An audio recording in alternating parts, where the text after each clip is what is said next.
பாஜகவும் அதிமுகவும் பிளான் பண்ணியே கூட பண்ணியிருப்பாங்க போல இருக்குது. அப்படியே இந்த முட்டு கொடுக்குற மாதிரி அந்த தாவேக்காவை தூக்கி விட்டு அவங்க உடனே நாங்க தான் 40 அப்படின்னு ஆட ஆரம்பிச்சு அதை பார்த்து காங்கிரஸ்ல உடனே அங்க போய் சேர்ந்துடலாம் அப்படின்னு உள்ளுக்குள்ள ஒரு பெரிய குழப்பத்தை உண்டாக்கி இப்ப ஒருத்தருக்கு வந்து நான் அவனை அடிச்சுக்கிறது அவன் என்ன அடிச்சுக்கிறது இதெல்லாம் ஜகஜம். அவங்க இல்லைன்னா நீங்க இல்ல. இப்ப எனக்கு ஆப்ஷன் இருக்கு சார். தாவேக்கா இருக்குது 40% தாவேக்கா. யார் வேணா பர்சன்டேஜ் கூட 50% ஃபுல் ஸ்விங் அடிச்சு தூக்கி போங்க. நேஷனல் லெவல்ல காங்கிரஸுக்கு இந்த அளவுக்கு இம்பார்ட்டன்ஸ் கொடுத்து வச்சிருக்க ஒரே கட்சி திமுக மட்டும்தான். அண்ட் தமிழகத்தை பொறுத்த வரைக்கும் காங்கிரஸ்ன்றது செல்லா காசு. இன்னைக்கு மிஞ்சி போனா ஒரு 3% ஓட்டு அவங்களுக்கு இருந்தா அதிகம். தனியா நின்று டெபாசிட் கூட வாங்க முடியாது ஒரு தொகுதி தவிர அப்படின்றதும் உலகத்துக்கே தெரியும். ஸோ இந்த பிரச்சனையை சால்வ் பண்றதுக்கான ஒரு காம்ப்ரமைஸ் செட்டிங் தான் இதே தவிர கூட்டணி பேச்சுவார்த்தை சீட்டு அதெல்லாம் மாதிரிலாம் நம்புற மாதிரி ஒன்றும் இல்லை அப்படின்ற மாதிரி தான் தகவல் எடுத்துக்கலாம். அப்படியா சார்? பயம் தெரியுது உங்க கண்ணுல, பயம் தெரியுது. எங்க காங்கிரஸ் போயிடுமோன்ற பயம் தெரியுது. பொறுமையா பேசுறீங்க. டெல்லி வந்து காங்கிரஸ் தான் இருக்கு, திமுக இல்லைன்னு. அப்ப இங்க இல்ல நீங்க எடுத்து கேள்வி கேட்கறீங்களா இல்ல எடுத்து கொடுத்து அடி வாங்குறீங்களான்னு எனக்கு சந்தேகமா இருக்குது. ராம்ஸ் இங்க எல்லாருக்கும் 2 முகம் அப்படின்ற மாதிரி.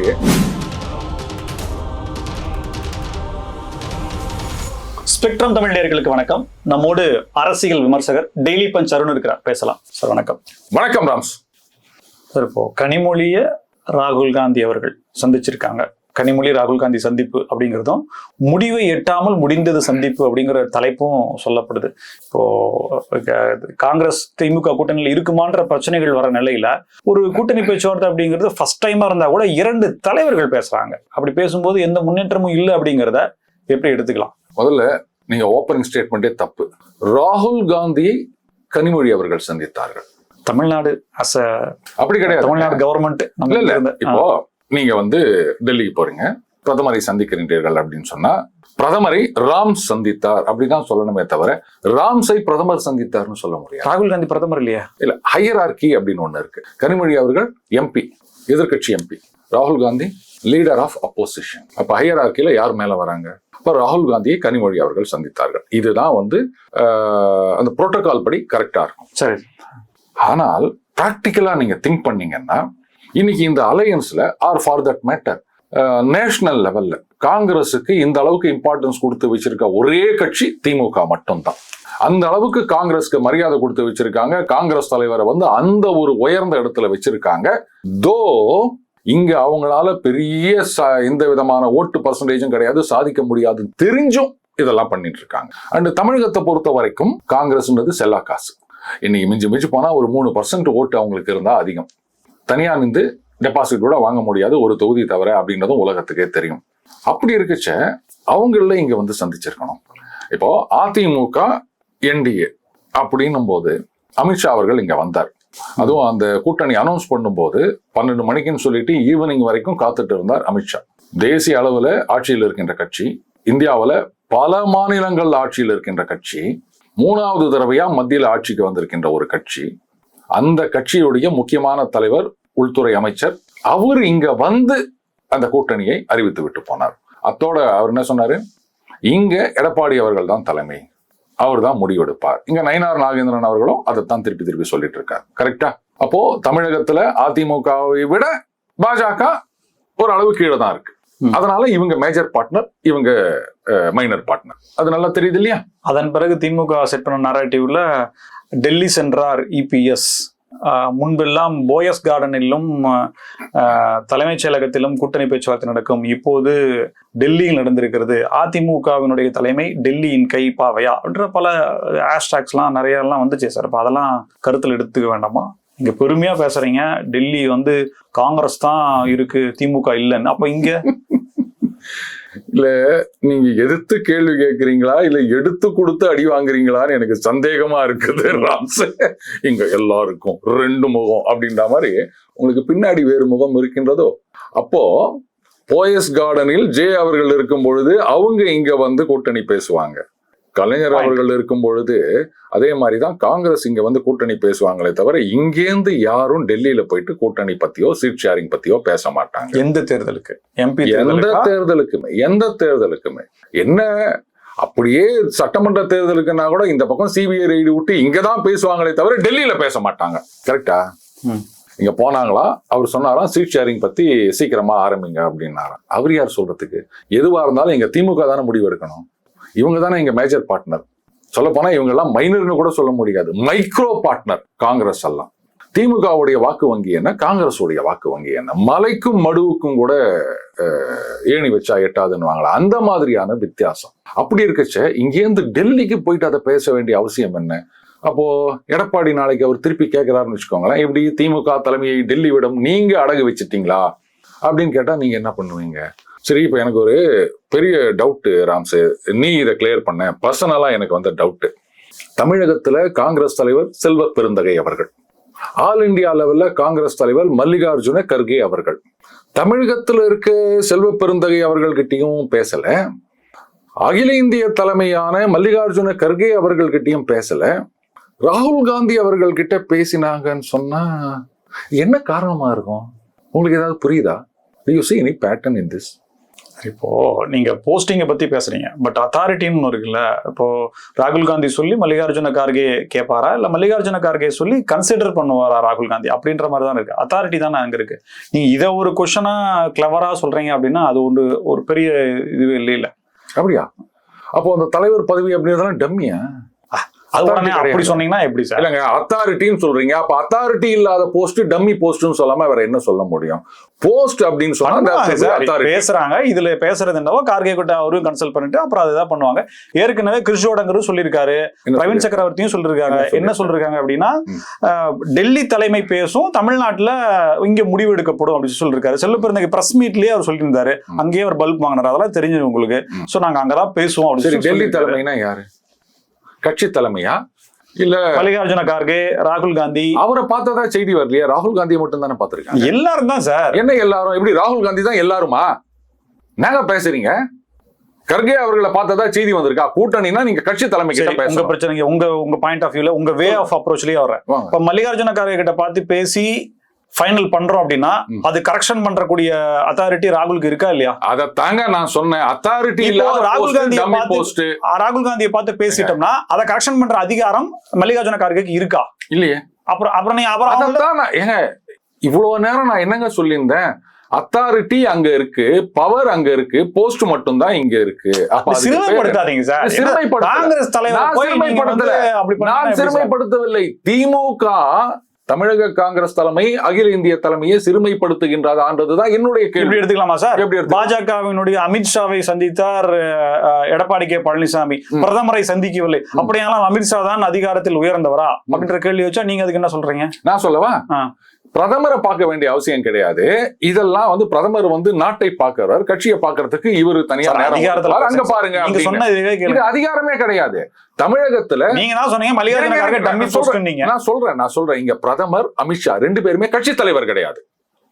புரியுதுங்களா? இங்க அமித்ஷா அவர்கள் தான் கூட்டணியை பத்தி முடிவெடுத்தார். சோ அரசியல் விவகாரங்களை கவனிப்பதற்கு அப்படின்றதுக்கு அமித்ஷா அவர்களை நாமினேட் பண்ணி, அதுக்குதான் சார் பாஜக குழு ஒண்ணு போட்டிருக்கீங்க. இருங்க நான் சொல்றேன், கூட்டணி குழு ஒண்ணு போட்டிருக்கீங்க. அவர் பேசிட்டு சொல்ல போறாரு அமித்ஷா. நான் சொல்றேன் ராம்ஸ், அமித்ஷா அவ்வளவு தூரம் இங்க கூட்டணி அறிவிச்சிட்டு போனாரா என்டிஏல அதிமுக சேருகின்றது அப்படின்னு. சோ அதுல இருந்து என்ன தெரியுது, இங்க தமிழகத்துல மட்டும் இல்ல பல மாநிலங்களிலும் இந்த கூட்டணியை உருவாக்குவது, சொல்ல போனா கட்சிகளை உடைப்பது அப்படின்னு கூட சில பேர் சொல்லுவாங்க. சரி, அதையும் வச்சுக்காங்க. சரி, இதையெல்லாம் செய்வது அமித்ஷா அவர்கள், கட்சி தலைமை கிடையாது. இதெல்லாம் இந்த அரசியல் விளையாட்டுகள், சித்து வேலைகள் கூட நீங்க சொல்லுங்க. அமித்ஷா என்ன முடிவு எடுக்கிறாரோ கட்சி தலைமை அதை கரெக்ஷன் பண்ணாது. அதுதான் முடிவு. ஏன்னா கட்சி தலைமையில அவங்களுக்கு ஒரு முழு அக்ரிமெண்ட் இருக்குது. இதையெல்லாம் அவர் பார்த்துப்பார் அப்படின்னு சொல்லிட்டு. கட்சி நிர்வாகம் வேற, அரசியல் சார்ந்த கூட்டணிகள் அப்படின்றது வேற. சோ அங்க கிளியர் டிமார்கேஷன் இருக்கு. அதேதான் சார் சேம் இங்க காங்கிரஸ்ல இருக்கு. காங்கிரஸ்ல அதேதான் சார். எப்படி அமித்ஷா இருக்கிற இடத்துல பாஜக, அமித்ஷா இருக்கிற இடத்துல காங்கிரஸ்ல ராகுல் காந்தி கட்சி தலைவருக்கும் மத்தவங்களுக்கு உள்ள வித்தியாசத்தை பத்தி பேசுறேன் நானு. அங்க ஒரு கட்சி தலைவர்னு ஒண்ணு இருக்காரு. ராகுல் காந்தி தான் எல்லா மாநிலங்கள்லயும் போய் கூட்டணியை முடிவு பண்றாரா?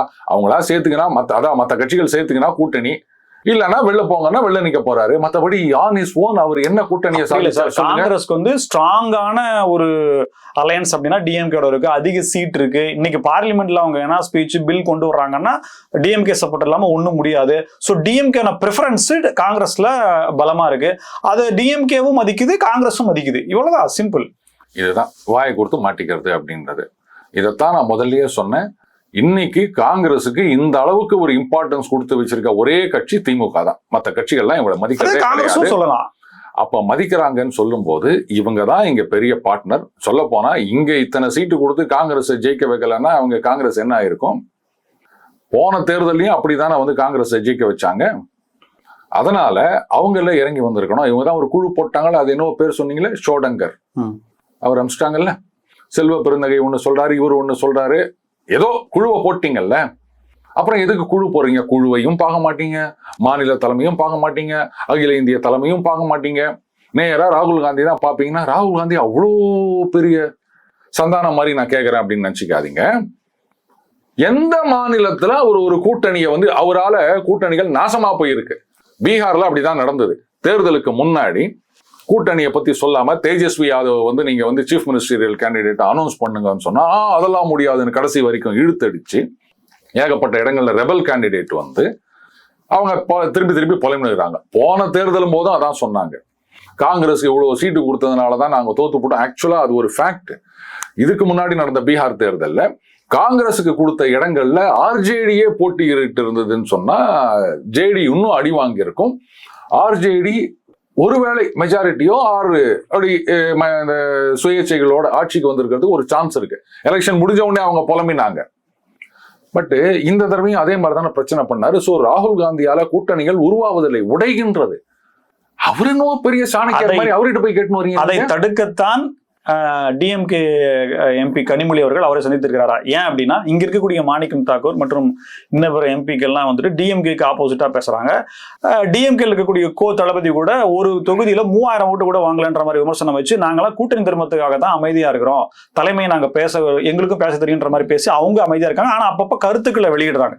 திமுகவுக்கு எதிரான கருத்துக்களை, மக்கள் நலன் சார்ந்த கருத்துக்களை காங்கிரஸ் கூட்டணியில் இருந்தாலும் அவங்க வைக்கிறாங்க. சோ இதையெல்லாம் சரி பண்றதுக்காக தான் ராகுலுடைய ஆதரவு பெற்றவர்கள். சோ இவங்களை காம்ப்ரமைஸ் பண்றதுக்காகத்தான் கனிமொழி அவர்கள் அவளை போய் சந்திச்சிருக்காரு. அப்படி எடுத்துக்கலாமா? இப்போ அந்த வீட்டுல சில சின்ன பசங்க இருக்கும். நான் ஒரு சின்ன உதாரணத்துக்கு சொல்றேன், பழமொழி கூட இல்ல, உதாரணம் சொன்னாலும் அனுபவிக்கணும், ஆராயக்கூடாது. அதுக்கு என்ன பண்ணுவோம், சும்மா இல்லாம ஸ்கூல்ல லீவ் விட்டாங்கன்னா வீட்டுல உட்காந்துன்னு அப்படி அதை நோண்டுறேன் இதை நோண்டுறேன்னு சொல்லிட்டு அதை எடுக்கிறேன் இதை எதையா போட்டு உடைச்சிட்டு இருக்கோம். அதனால என்ன பண்ணுவாங்க, கண்ணா இங்க வா, இந்த பேரு இந்த பொம்மை வச்சுக்கோ, இல்ல இந்த ஸ்வீட் இதை சாப்பிடு அப்படின்ட்டு அது கையில கொஞ்ச நேரம் விட்டு என்கேஜ் பண்ணிட்டு போயிடுவாங்க. ஸோ தட் அது எதையும் உடைக்காம இருக்கும் அப்படின்றதுக்காக. ஒருவேளை அந்த மாதிரி இந்த கூட்டணியை உடைக்காம இருக்கணும் ராகுல் காந்தி அப்படின்றதுக்காக அங்க போயிட்டு மரியாதை கொடுத்து சந்திச்சுட்டு வந்தீங்கதா, அப்படி ஏதாவது சொல்றீங்களா நீங்க? ஏன்னா நீங்களே சொல்லிட்டீங்க மாணிக்கம் தாக்கூர், டிஎம்கே விரும்புது, காங்கிரஸ் வந்து திமுக கூட்டணியில இருந்து வெளியில போகக்கூடாதுன்னு சொல்லி திமுக விரும்புது. ஆனா காங்கிரஸ் தன்னுடைய ஆப்ளிகேஷனை வைக்கிறாங்க, இன்னும் அதிக சீட்ஸ், இன்னும் அத்தாரிட்டி ஷேரிங் அப்படின்ற மாதிரி எல்லாம் அவங்க பேச்சுக்கள்லாம் வருது. ஸோ அதை கொடுக்க முடியாதுன்றதுல திமுக தெளிவா இருக்காங்க. அதுக்காக நீங்க வெளியில போயிடாதீங்க. ஸோ இது ஒரு சின்ன இஷ்யூ போயிட்டு இருக்கனால இதை காம்ப்ரமைஸ் பண்ணி தானே போகணும், அடுத்த கட்டத்துக்கு போகணும் இல்லையா? அப்ப காங்கிரஸ் வெளில போகக்கூடாதுன்றதுல திமுகவுடைய இன்ட்ரெஸ்ட். ஆனா காங்கிரஸ் வெளியில போகல, சும்மா ஒரு பாலா காட்டுறோம் இருக்கு, தபார் போயிருவேன், கதவு திறந்து இருக்கிறதுன்ற வார்த்தை அவங்களுக்கு ஒத்து வருது. காங்கிரஸ்க்கு அந்த இன்ட்ரெஸ்ட் இல்லையா? எதுக்கு வெளியில போறதுக்கு? இல்ல, கூட்டணியை விட்டு நம்ம வெளில போக கூடாது, இதுதான் வந்து லட்சிய கூட்டணி அப்படின்ற நோக்கம் காங்கிரஸ்க்கு இல்லையா? இருக்கிறனாலதான் சார் நம்ம வெளியில போகல. சும்மா பாலா காட்டினாலும் இதை வச்சு நம்ம சீட்டு கொஞ்சம் சேர்த்து வாங்கிட மாட்டோமா அப்படிங்கிற ஒரு ஆசையில அவங்க இருக்காங்க. அதுதானே நிஜமாகவே அப்படி இருந்ததுன்னு சொன்னா மாணிக்கம் தாக்கூர் அவர்களையோ ஜோதிமணி அவர்களையோ கூப்பிட்டு சொல்லியிருக்கணும். சரி ரைட்டு, அவங்க வந்து டெல்லிக்கு போயிட்டு வந்த பிறகு பெருசா ஒன்றும் இது பண்ணல. ஆனா இப்போ அந்த நீங்க சொன்னீங்க இல்லையா தளபதி, இல்ல தளபதி, ஏன்னா எங்க தளபதினா உடனே தாவேகால யாராவது வந்துட போறாங்க, அவர் ஏதோ பேசினாரு, அதுக்கு ஜோதிமணி அவர்கள் வந்து ரியாக்ட் பண்ணியிருக்காங்க, செல்வ பெருந்தகை அவர்கள் ரியாக்ட் பண்ணியிருக்காங்க, கொஞ்சம் ஹார்ஷாவே ரியாக்ட் பண்ணியிருக்காங்க. தோழமை சூட்டெல்லாம் கிடையாது. அப்ப தலைமை அவர்களை அடக்கி வைக்கலையா? இன்னும் அந்த வார்த்தை போர் தொடர்ந்து நடக்கின்றது இல்ல? பதில் தானே சார். ஒரு தன்மானத்தை சீன்ற அளவுக்கான விமர்சனம் வைக்கப்பட்டா யாரா இருந்தாலுமே அதற்கான விளக்கத்தை கொடுத்து பதில சொல்லணும் இல்ல? அது காங்கிரஸ் இல்லையா? இப்ப நாட்டின் பேரியக்கமான காங்கிரஸ்க்கு அது இல்லையா? எவ்வளவு அடிமையாவே இருக்கும். பேரியக்கம், பேரிச்சம்பழ இயக்கம் எல்லாம் என்கிட்ட சொல்லாதீங்க. சரி, இப்ப நீங்க சொன்னீங்க இல்லையா, வந்து எத்தனை நாடுகளுக்கு அடிமையாக இருக்க முடியும் அப்படின்னு சொல்லிட்டு காங்கிரஸ் கட்சியில இருக்கவங்க பெரும்பாலும் அப்படித்தான். ஏன்னா வந்து ஹைகமாண்ட் என்ன முடிவு எடுக்கிறாங்களோ அதுதான். அந்த அடிமைகள் இல்லை அப்படின்னு சொல்லியிருந்தா தொண்டர்களுடைய கருத்தை கேட்டு, நிர்வாகிகளுடைய கருத்தை கேட்டு, எம்பிகள் சொல்றதை கேட்டு அவங்க முடிவு எடுத்து. எல்லா கட்சியிலும் அப்படிதானே சார் இருக்காங்க. கரெக்ட். அதனால ஜனநாயகம் அப்படின்லாம் சொல்லாதீங்க. இப்போ நீங்க சொன்னீங்க சார் ஒருத்தர் இது மாதிரி பேசினா அதுக்கு பதிலடி கொடுத்துருக்காங்க, இது வந்து எப்படி தப்புன்னு சொல்ல முடியும். Very good. இப்போ இந்த பக்கம் பாருங்க, என்டிஏ, அதிமுக, பாஜக, டிடிவி எல்லாம் சேர்ந்துட்டாங்க. You will be surprised Rams. ஒரு குடும்ப தலைவி அவங்க கிட்ட பேசிட்டு இருக்கும்போது அவங்க சொன்னாங்க, என்னங்க திடீர்னு வந்து அதிமுக அப்படியே பயங்கர ஸ்ட்ரென்த் ஆயிடுச்சு. அப்படியா, எப்படி சொல்றீங்கன்னு கேட்டேன். நீங்க பார்க்கலையா, மோடி வந்திருக்காரு, டிடிவி தினகரன் வந்து சேர்ந்துட்டாரு, அன்புமணி ராமதாஸ் வந்து சேர்ந்துட்டாரு, வாசன் வந்து சேர்ந்துட்டாரு, ஜான் பாண்டியன் வந்து சேர்ந்துட்டாரு. ஏங்க இவங்க எல்லாம் ஏற்கனவே அங்க இருந்தவங்க தானே? இல்லங்க பாருங்க, எல்லாம் ஒன்னா சேர்ந்துட்டாங்க. சோ பிரிந்திருந்தவர்கள் ஒன்று சேர்ந்து விட்டனர். ஆனா இந்த பக்கம் ஒன்றாக இருப்பவர்கள் ஒருத்தருக்கு ஒருத்தர் அடிச்சுக்கிறாங்க. சோ இந்த பக்கம் பிளஸ் இந்த ஷேர் வேல்யூ ஏறுது, இந்த ஷேர் வேல்யூ இறங்குது. அப்போ இதுக்கெல்லாம் காரணம் என்ன? சரி, தளபதி அவர் யாருன்றது எனக்கு சத்தியமா தெரியாது. ஜோதிமணி எம்பி அவர்கள் அளவுக்கோ இல்ல வந்து மாணிக்கம் தாகூர் அளவுக்கோ அவர் பெரிய இல்லையா? அப்போ இவங்க பேசுறதுக்கு எந்த அளவுக்கு ஒரு ரீச் இருக்கு. அப்ப பாக்குற ஜனங்க என்ன நினைப்பாங்க? ஏங்க இப்படி ஒருத்தர் அடிச்சு நிற்கிறாங்க, இவ்வளவு தூரம் பேசுறாங்க காங்கிரஸ்ல, இவங்க வந்து ராகுல் காந்தி கிட்ட போய் பேசிட்டு வந்திருக்காங்க. யாரு நிர்வாகிகள் முன்னாடி போயிட்டு வந்தது. அதுக்கப்புறம் திமுகல இவங்க திட்டுறாங்க, அவங்க திட்டுறாங்க. ஆனாலும் நாங்க லட்சிய கூட்டணின்னு சொல்றாங்க. இதெல்லாம் எங்கேயாவது தேருமா? பெர்செப்ஷன். தளபதி சொல்றதுல உண்மை இருக்குல்ல சார்.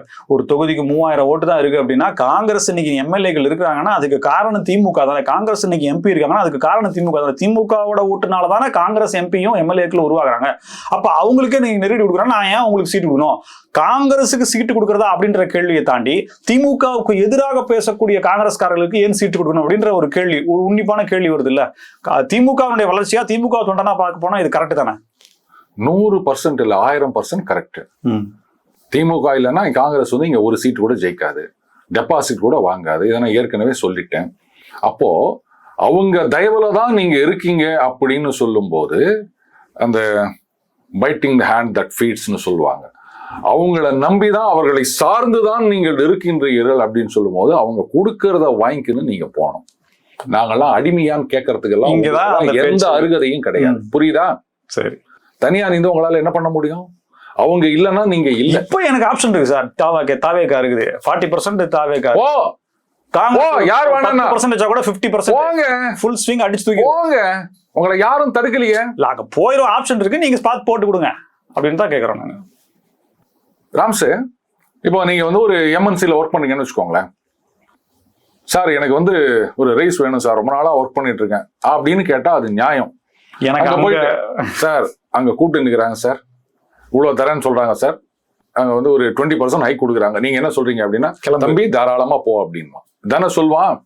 அவ்வளவுதான் நானும் சொல்றேன் சார். எம்என்சி கார்பரேட்டும் இதுவும் திமுக சொல்லலைன்னா நான் சொல்றேன், நீங்க போறதுக்கு திமுக சொல்லலையே. அதைத்தான் நான் சொல்ல வரேன். இவங்க சொல்ற மாதிரி ப்ரொஜெக்ட் பண்ற மாதிரி எங்களுடைய திட்டங்கள், இந்த மக்கள் முதல்வனா இல்ல நான் முதல்வன் திட்டம், அப்புறம் மக்களை தேடி திட்டம், மகளிர் உரிமை, இது நாங்க இவ்வளோ திட்டங்கள் கொண்டு வந்திருக்கோம். மக்கள் எல்லாம் சந்தோஷமா இருக்காங்க, தமிழ்நாடு வளர்ச்சியில் எங்கேயோ போயிடுச்சு, எல்லாருக்குமான இது அப்படின்னு நீங்க ப்ரொஜெக்ட் பண்றது உண்மையா இருக்கும் பட்சத்துல அது பாருங்க, நாங்க பண்ணிருக்க விஷயம் அடுத்த 50 வருஷங்களுக்கு ஜனங்க நினைச்சிட்டு இருப்பாங்க. ஏன்னா இளைய தலைமுறையில இந்த காலேஜ் ஸ்டூடெண்ட்ல இருந்து லேப்டாப் கொடுத்துக்கிறோம் நாங்க எலெக்ஷன் வர நேரத்துல. ஸ்கூல் பசங்களுக்கு கொடுத்தது போக இப்ப காலேஜ் ஸ்டூடெண்ட் அது வேற செகண்ட்ஸ்ல வெப்சைட்ல சேல்ஸ்க்கு வேற வந்துருச்சு. அது விட்டுதல்லுங்க. சோ இவங்க இப்ப நான் ஒரு 18-19 வயசு இருக்குமா, 20 வயசு இருக்குமா, இன்னும் 50 வருஷ காலம் அவங்க ஓட்டு போடுவாங்க. அதனாலதான் நான் சொன்னேன், அடுத்த 50 வருஷத்துக்கு நாங்க இந்த 5 வருஷத்துல செஞ்சது அப்படியே எங்களுக்கு ஓட்டு போடும். இப்படி பார்த்தா அதிமுக லேப்டாப் கொடுத்தா சார், அவங்க சார் சொல்றேன். அதனால உங்க கூட்டணி எங்களுக்கு தேவையே இல்லை. நீங்க வெளில போனீங்கன்னா உங்களுக்கு தான் லாஸ். மக்கள் முடிவு பண்ணிட்டாங்க, 200 தொகுதியில எங்களை தான் ஜெயிக்க வைக்க போறாங்க, தாராளமா போங்க. அப்படின்னு சொல்ல வேண்டிய திமுக சொல்லாம நீங்க சொன்ன மாதிரி ஐயோ ஜாடிய வச்சிட போதே குழந்தை அப்படின்ற மாதிரி போயிருவாங்களோ அப்படின்ற மாதிரி பயத்துல இருக்காங்க அப்படின்னு அங்க போய் சந்திக்கிறாங்கன்னு சொன்னா அப்ப இந்த ப்ரொஜெக்ஷன் எல்லாம் பொய்யா கோபால்? அப்ப இதுதான் சந்தேகமா இருந்தா இல்லையா? சோ இந்த பிரச்சனையை சால்வ் பண்றதுக்கான ஒரு காம்ப்ரமைஸ் செட்டிங் தான் இதே தவிர கூட்டணி பேச்சுவார்த்தை சீட்டு அதெல்லாம் மாதிரிலாம் நம்புற மாதிரி ஒண்ணும் இல்லை அப்படின்ற மாதிரி தான் தகவல் எடுத்துக்கலாம். அப்படியா சார்? பயம் தெரியுது உங்க கண்ணுல, பயம் தெரியுது. எங்க காங்கிரஸ் போயிடுமோன்ற பயம் தெரியுது. அப்ப எங்க காங்கிரஸ் போயிடுமோன்னு பயப்படுறீங்கன்னா அப்ப உங்க மேல உங்களுக்கு நம்பிக்கை இருக்கா அப்படின்ற கேள்வி வருது. 11 பிளேயர்ல ஒருத்தர் ஐயோ வேற யாரோ ஏலத்துல எடுத்துட்டாங்கன்னா என்ன பண்றது அப்படின்னு பயப்படுறீங்கன்னா அப்ப அந்த 10 பேரை வச்சு கூட உங்களால ஜெயிக்க முடியாது, அந்த ஒருத்தரை நம்பிதானா அப்படின்னு ஒரு கேள்வி வருது. ராம்ஸ், நான் சொன்னது நிஜமா? பயம் தெரியுது. அதான் இவ்வளவு கூட்டணி பலமா இருக்கக்கூடிய திமுக எந்த கட்சியுமே வெளியில வரல. கிட்டத்தட்ட ஒரு சட்டம் ஒழுங்கு பிரச்சனைன்ற பிரச்சனைகள் போயிட்டு இருக்கும்போது கூட காங்கிரஸ் என்ற ஒரு கட்சி போறத திமுக இந்த அளவுக்கு சீரியஸா எடுத்துக்கிறத யாரும் வெளியில போக கூடாது அப்படிங்கிற ஒரு அக்கறையினால சொல்லுது அப்படிங்கிற மாதிரி எடுத்துக்கலாமா, இல்ல நீங்க சொன்ன பயம் தான் காரணமா? ரெண்டு விஷயத்துல இது திருப்பி நான் இதை தான் சொல்லணும். சவுத் ஆப்பிரிக்கா மாதிரி ஆயிட்டாங்க ஃபைனல்ல சோக்கர்ஸ் அப்படின்னு. இது நாள் வரைக்கும் அந்த பேட்டில கரெக்டா எடுத்துட்டு போயிட்டாங்க திமுக. கடைசி 2 மாசங்கள்ல சொதப்பிட்டாங்க. It all started with Karur incident. அதையும் ஆரம்பத்துல சரியா தான் அணுகினார்கள். ஆனா அதுக்கப்புறமா இங்க மெட்ராஸ் ஹைகோர்ட்ல யாரோ போட்ட ஒரு கேஸ், அந்த எஸ்ஓபியில எஸ்ஐடி வந்தது. அதுக்கப்புறம் அது மாற ஆரம்பிச்சது. அதுக்கப்புறமா இது பாஜகவும் அதிமுகவும் பிளான் பண்ணியே கூட பண்ணியிருப்பாங்க போல இருக்குது. அப்படியே இந்த முட்டு கொடுக்குற மாதிரி அந்த தாவேக்காவை தூக்கி விட்டு அவங்க உடனே நாங்க தான் 40 அப்படின்னு ஆட ஆரம்பிச்சு அதை பார்த்து காங்கிரஸ்ல உடனே அங்க போய் சேர்ந்துடலாம் அப்படின்னு உள்ளுக்குள்ள ஒரு பெரிய குழப்பத்தை உண்டாக்கி இப்ப ஒருத்தருக்கு ஒருத்தர் நான் அவனை அடிச்சுக்கிறது அவன் என்ன அடிச்சுக்கிறது இதெல்லாம் ஜகஜம் அப்படின்ற மாதிரி உங்க கூட்டணிக்குள்ளேயே பெரிய குழப்பம் ஓடினுக்குது. அவங்க ஆனா பிரிந்தவர்கள் ஒன்று சேர்ந்து விட்டு நாளை நமதே அப்படின்னு பாட்டு பாடினுக்கிறாங்க அப்படின்னு ஒரு இம்ப்ரெஷனை கிரியேட் பண்ணது என்டிஏவை பொறுத்த வரைக்கும் சரியான ஒரு ஸ்ட்ராட்டஜிக் மூவ் அப்படின்னு சொல்லுவேன்.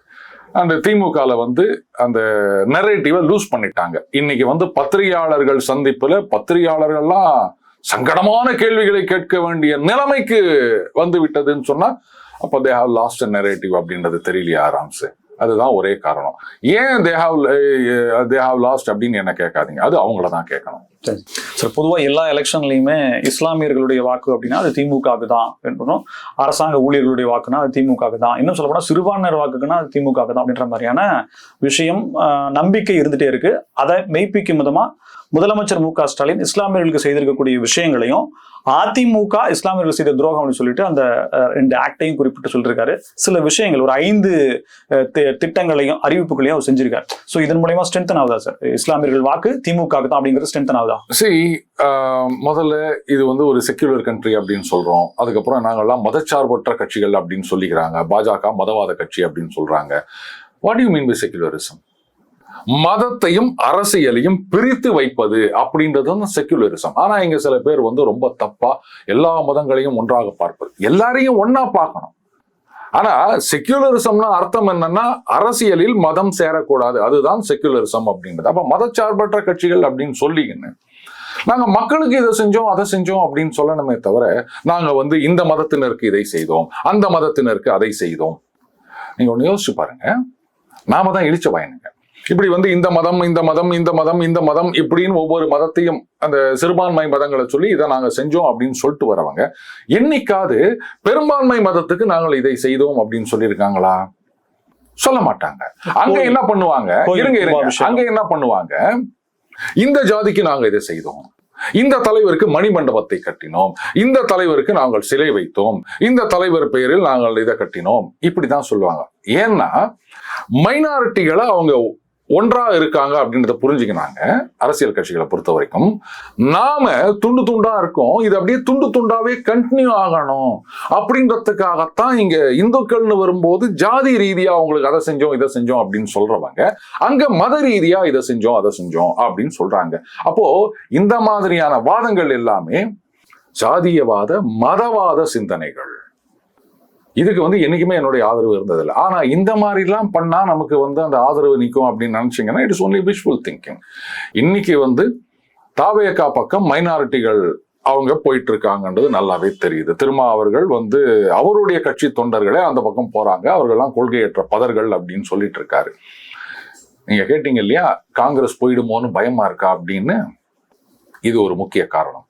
காங்கிரஸ் இருந்ததுன்னு சொன்னா நாங்கள் மைனாரிட்டிகளுக்கான கட்சி அப்படின்னு ஒரு இம்ப்ரெஷனை கிரியேட் பண்ணலாம்னு நினைக்கிறாங்க. ஸோ அதுக்காகவும் கூட காங்கிரஸ் போகக்கூடாது. இது காங்கிரஸ் புரிஞ்சு வச்சிருக்காங்க. நாங்க இருந்தாதான், நாங்களும் போயிட்டோம்னா சுத்தமா அவங்க ஓட்டு வங்கி சரிந்து விடும். அதனால அவங்க வந்து என்னோ சொன்ன காலாள் கலரில் நெறியடும் கண்ணஞ்சா வேளாள் முகத்த களிறு அப்படின்னு சொல்லுவாங்க. அந்த மாதிரி யானை வந்து சேர்ல மாட்டிக்கிச்சுன்னா நரியெல்லாம் கூட வந்து நக்கல் பண்ணுமா. அப்ப இவங்களுக்கு இப்ப இந்த தாவேகா கொச்சல் கொடுக்குதுன்றதுனால ஒண்ணுமே இல்லாத காங்கிரஸ் இப்ப கொச்சல் குத்துனுக்குது ராம்ஸ். பட் இது வந்து அந்த சரிவை தடுத்து நிறுத்த முடியும்னு எனக்கு தோணலை. இப்போ இஸ்லாமியர்களுக்கான அறிவிப்புகளை செஞ்சு மீண்டும் ஒரு முறை நிரூபிச்சிருக்காரு அப்படின்னா அந்த ஓட் பேங்க் ஷேரிங் மாறுறது அப்படிங்கிறத டிவிகே அப்படிங்கறத ஸ்டாப் ஆகும் அப்படிங்கறத எடுத்துக்கலாம் ராம்ஸ். அதாவது நீங்க நினைக்கலாம் இந்த மாதிரி எல்லாம் வந்து தேர்தல் நேரத்துல சலுகை கொடுப்பதனால ஒரு சிலரை, நான் அந்த மத அடிப்படையில் ஜாதி அடிப்படையில் கூட நான் சொல்லலை, இந்த மாதிரி தேர்தல் நேரத்துல ஒரு சில சலுகைகள் அறிவிப்பதனால ஒவ்வொரு குரூப், அது எந்த பேசிஸ்ல ஒன்னா இருக்கலாம், விவசாயிகளா இருக்கலாம், இல்ல வந்து நெசவு தொழிலாளர்களா இருக்கலாம், இல்ல இந்த டிஸ்ட்ரிக்ட் காரங்களா இருக்கலாம், அந்த தொகுதிக்காரங்களா இருக்கலாம், அவங்களை எல்லாம் இந்த பக்கம் இழுக்க முடியும் அப்படின்றது வந்து என்ன பொறுத்த வரைக்கும் போகாம இருக்கிறதுக்கான ஷூரிட்டி அப்படிங்கிறது 100% இது சக்சஸ் ஆகாதுன்றதுதான் என்னுடைய கருத்து. இழுக்கிறதா இல்லையான்னு இல்லை, எப்பவுமே உங்க கூட யாருமே இருக்கணும்னு அவசியம் கிடையாது ராம்ஸ். ஏன் அதிமுகவுக்கு வந்து மைனாரிட்டிகள் வாக்கு எந்த அளவுக்கு பெரிய அளவில் இருந்தது அப்படின்றது தெரியும் இல்லையா? அப்புறம் என்ன சொல்றீங்க? இல்ல இங்க நரேட்டிவ் செட் பண்றது தானே இந்துக்களுக்கு ஆதரவான கட்சி பாஜக, இஸ்லாமியர்களுக்கு விரோதமான கட்சி பாஜக, பாஜக உள்ள வந்துடும் அப்படின்ற நரேட்டிவ் பக்காவா செட் ஆயிருக்கு சார், தமிழ்நாட்டுல செட் ஆயிருக்கு சார். இப்போ அந்த பக்கத்துல இருந்து அவங்க திருப்பி அடிக்கிறாங்க, குறிப்பா தாவேக்கா. என்னங்க அவ்வளவுதான் பேசிட்டு பராசக்தி டீம் அங்க போய் பொங்கல் கொண்டாட்டு வராங்க அப்படின்றாங்க. அதே மாதிரி இன்னொரு கேள்வியும் கேட்கறாங்க, பாஜக பாசிச சக்தி, நாங்க சேர மாட்டோம்னு சொல்லிட்டோம், அதனாலதான் அதிமுகவோடையும் நாங்க சேரல, தாவேக்காவினர் சொல்றது. ஆனா இன்னும் பெருசா கேசு கீசுன்னாங்க, அவங்க மேல ஒண்ணுமே நடக்கல, என்ன அப்போ திமுகவுக்கும் பாஜகவுக்கும் அண்டர்கிரவுண்ட் டீலிங்கா அப்படின்னு அவங்க கேட்கறாங்க. நீங்க தாவேகா வந்து பாஜகவுடைய பி டீம் அப்படின்னா திமுகவே பாஜகவுடைய பி டீம்னு அவங்க சொல்லி நிற்கிறாங்க. அதுக்கு என்ன சொல்வீங்க நீங்க? நாம ஒண்ணு சொல்லும் போது அவங்க ஒண்ணு பதிலுக்கு சொல்லத்தானே போறாங்க, அதை நம்ம தடுத்து நிறுத்த முடியாது இல்ல. அதனாலதான் சொன்னேன், கடைசி நேரத்துல இந்த மாதிரியான அறிவிப்புகள் அப்படின்றது வந்து அந்தந்த குறிப்பிட்ட குரூப், அகைன் மத ரீதியா சொல்லல, அது விவசாயிகள், தொகுதிவாசினர் அப்படின்றது வந்து you're taking them for granted. That won't work out, rams. மிக்க நன்றி சார், பல்வேறு தகவல்களுக்கு நன்றி. நன்றி ராம்ஸ். எங்களை மீண்டும் சந்திப்போம். இணைந்திருங்கள் ஸ்பெக்ட்ரம் தமிழோட. நன்றி நேயர்களே.